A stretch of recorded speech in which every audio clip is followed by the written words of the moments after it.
राज्यसभा निवडणुकीच्या पार्श्वभूमीवर भाजपची दिल्लीमध्ये खलबत। फडणवीसांनी घेतली नड्डांची भेट। भाजप चौथा उमेदवार देण्याची शक्यता। छगन भुजबळ भाजपच्या वाटेवर। अंजली दमानियांचं ट्विट राजकीय वर्तुळात चर्चांना उधाण। लोकसभा निवडणुकीसाठी उद्धव ठाकरेंचं मिशन कोकण। ठाकरेंच्या रायगड दौऱ्याचा आजचा दुसरा दिवस। पोलादपूर, म्हसळा आणि माणगावमध्ये आज सभा। महाविकास आघाडीची आज मुंबईमध्ये बैठकीला प्रकाश आंबेडकरही उपस्थित राहण्याची शक्यता। जागा वाटपाचा तिढा न सुटल्यास दिल्लीमध्ये चर्चेची शक्यता। ईडी आणि ईओडब्ल्यू चौकशीचा ससेमिरा थांबवा।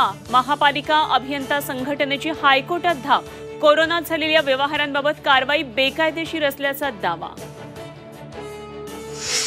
आणि पश्चिम बंगालमध्ये राहुल गांधींच्या रोड शोला बंदी। मुर्शिदाबाद प्रशासनानं रोड शोला परवानगी नाकारली। 10वी बोर्डाच्या परीक्षेमुळे रोड शोला बंदी।